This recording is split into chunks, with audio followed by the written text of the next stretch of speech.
Hello everybody. Today I'm going to do an unboxing of the Amazon Fire Phone. This is going to be my brother's. So here I'm going to take off the plastic wrapping, and it comes in this nice little box. You can break the tab on the bottom, and here is the phone. It's wrapped in a plastic, and then we have probably the cord in here and charger.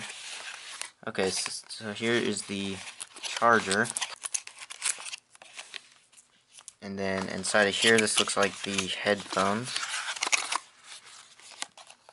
You can just take off the tab to the headphones. This is that. And then underneath there are the simple instructions, and it comes with a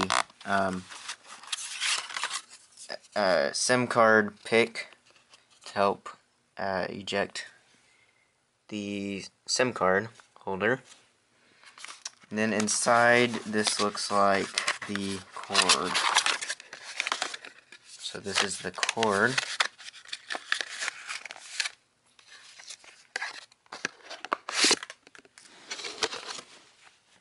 So all in all, it comes with the instructions, headphones, cord, and the charger. The charging cable is about 4 feet long, and then it comes with the headphones, which are about 3 feet long, and it has this nice little attachment to the headphone pieces. It's a magnetic attachment. And then the headphones have volume up and down, as well as a center button, and the cord is one of those non-tangle cords. So we are going to boot up this phone now. So I'm going to take off the plastic cover. Alright, so you can see the back. It's nice and shiny. The front is nice and shiny. Holding it in the hands, it feels like a high quality phone. The side parts have sort of a rubber plastic texture. There is a volume up, volume down camera button on the left side of the phone. There's the cameras. There's the camera, and then the sensors that are used to do the 3D effect. And then there's a center home button on the front of the screen. Then on the back there's a camera, a flash, microphone, and then on the bottom there's the speakers and the charging input area, and on the top there's the headphone and the power button. So we're going to turn this thing on, and right once I held down the button it made a vibration on the phone. So we'll see how long this will take to boot up. This is the first boot, so it probably will take a while, but we will see. So the Fire logo isn't doing any 3D effect yet, so nothing 3D is enabled yet. So I'm going to do this in real time just so you can see how fast it will boot up.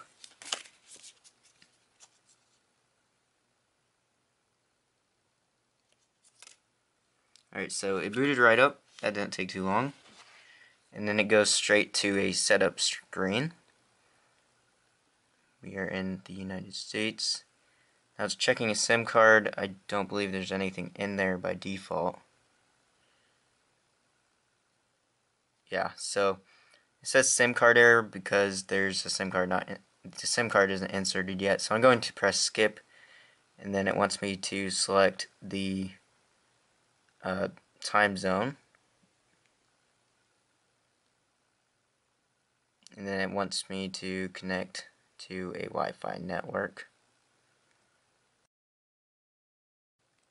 and it's vibrating every key press I make, and the keyboard looks real nice on here.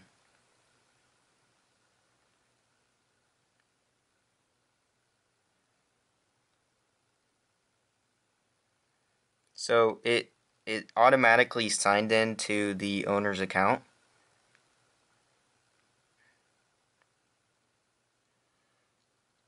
Now it wants to enable location services.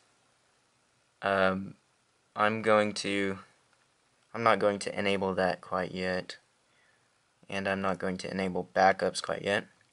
And then it wants you to connect to a social network. I'm not going to do that either. Alright, and then here it looks like it's going to do a video. Now it's playing this video, and as you can see, as I'm rotating the phone, it's doing a really nice 3D effect, and it's rendering real well. And now it's going to play this video, which I'm not going to force you all to watch. So I'm going to skip all through these videos and exit. Alright, so here we are on the home screen. This looks pretty nice, and as I move the phone, once again it's doing a nice 3D effect. So under each app you can see there's recommendations or whatever it is programmed to do for the app.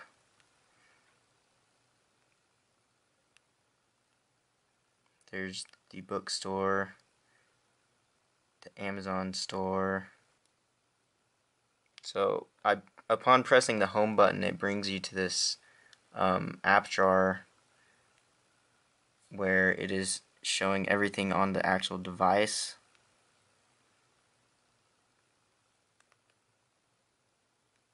And then swiping back up just brings you to this carousel again. There's a sidebar that can be shown if I go like this. I don't think there's any. Okay, and there is some things on the other side as well. So that's pretty neat. So that can make things pretty productive. And then pulling down from the very top brings you this status bar. It's a pretty cool effect, how it just fades in. Now this phone so far looks like it has a pretty nice UI actually. And it has the brightness adjustment settings, the Mayday service, searching, flashlight, Bluetooth, airplane mode, and sync.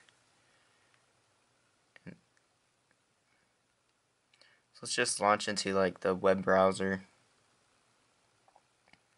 I'm not quite sure if it's doing a 3D effect in these specific apps as well. It's kind of hard to tell.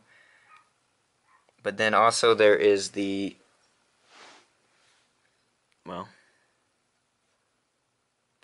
but inside of each app it has that same ability where you can do this gesture type thing, which it could be a little bit hard, but I'm sure you can get used to it pretty easily. It could be a little bit hard because screen rotating. I'm going to go into the settings so you can just see what type of things are in those settings. We've got Wi-Fi networks, displays, sound and notification, applications, parental control, battery storage, location service, lock screen, keyboard, phone, my account, device, voice, and help and feedback. Now that's pretty cool how whenever you click on one of these categories where it just opens it up instead of bringing you to a whole new screen. The lock screen has a pretty nice 3D effect, and if you go into the lock screen settings, there's an option to choose your scene, and here are a bunch of different scenes that you can set as your lock screen.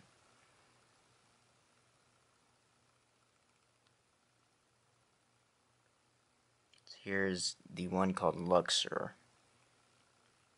So it's pretty neat, and I'm sure there's a lot of different things that these 3D sensors and things can be used for, especially in the future. This looks like a real nice high quality camera as far as I can tell.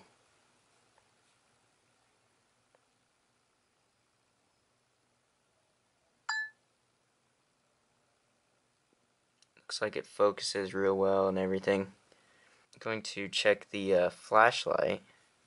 You can see the light on the back. It's quite bright.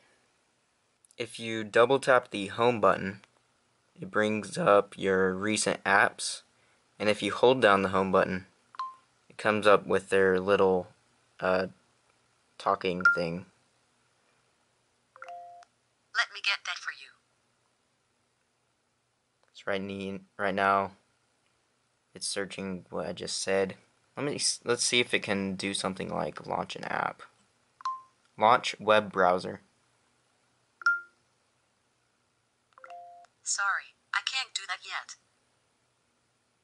Alright, and so it says it can't do that yet, but it says it can make calls, send messages, send emails, search the web, and get directions. So I'd say this, if maybe an alternative to an iPhone.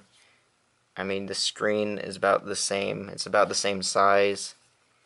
For the price, right now it's at $199, where it used to be at 450 USD. So right now it's at a pretty good price, and this is an unlocked version. And I believe before the unlocked version, they had an only AT&T version, which was even more expensive, which I think was in the $600 range. So if you're looking for a new phone, this is definitely one that you should look into. There's a lot of stuff to learn. Like right now I'm looking at why the status bar at the top it only shows as you tilt the screen. It's an interesting thing. So there's a lot to learn about this device, but once you get used to it, I'm sure this will be a pretty great device to use. So thank you all for watching. Check out my other videos as well, such as my Fire HD6 review. Enjoy.